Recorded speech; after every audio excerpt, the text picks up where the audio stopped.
one and I stand on that. You and me, babe, that's black on black. Say less. Let's go to the phones. Let's go to the phones. We're going to welcome in Vicky in North Carolina. She has a question. I like questions. Hi, Vicky. Welcome. Hey, Vicky. Hi, Professor Hunter. How are you doing? I'm awesome. Thank I'm you. a long-time listener. I love the Karen Hunter Show and Nubian Narrative. I have some questions, but I know I got to keep it brief. When Dr. Black said you got to question whether or not Mary was consensual in having Jesus, it brought me back to a conversation that I had with my 16-year-old in my Sunday school class. She said to me when we were talking about the birth of Christ, Mm-hmm. I don't know if I like this God. It don't sound like Mary consented. She had a dream. It sounded like he took advantage of her, and she was a kid. I don't know if I want to serve that God of the Bible. So that was probably the What first did you time say? What did you say to her, Vicky? What was your response? My response was, oh, my God. I said, you just said something. And I started going down this rabbit hole. And that was the first time because my sister's a pastor, my brother-in-law's a pastor, my uncles, all of them. My son is a pastor. And I started going down a rabbit hole, and I started discovering some things that really bothered me about the God of the Bible. Mm-hmm. And you guys were talking earlier about what is expected of us. What does the Creator, that God in the Bible that they talk about, killed a lot of children, innocent people. He commanded that they be killed. Mm-hmm. That's correct. So as I began to look, I said, it's got to be something else. This can't be our God. So my question is, if one thing is wrong, ain't all of it wrong? If one thing is wrong in that Bible, isn't everything wrong? I don't think so. For example, you're a parent, right? I don't know if she hung up. Did she hang up?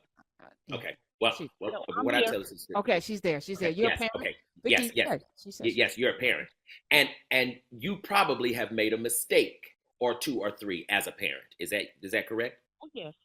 Yes. Yes. But that doesn't mean you're not a good mama. See, a thing has got to be flawed and still wonderful.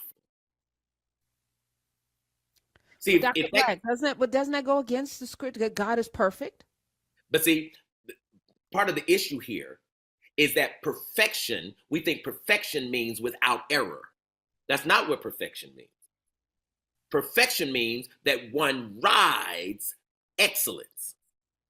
See, if you made a 98 on the exam, that's already excellent. Actually, you're already in perfection.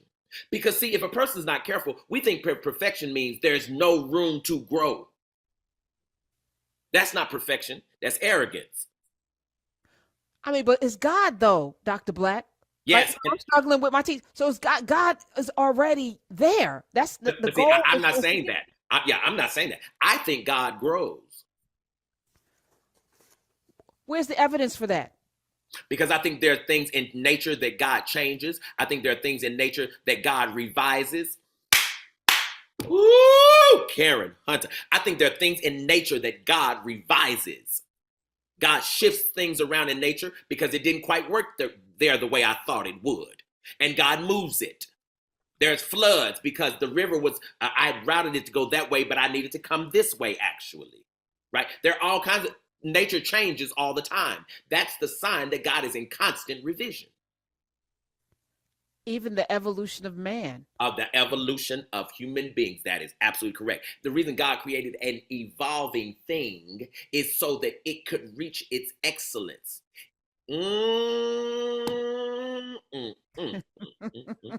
God never makes it already perfect from the beginning because God's joy is watching a thing grow. So you're saying when the seed is planted, it doesn't pop up with the full fruit. That's right. That's right. And God made it that way. God does not want it to pop up with the full fruit. Because then if it did that, you would never know the excellence of the rain. You would never know that the rain and the soil must agree.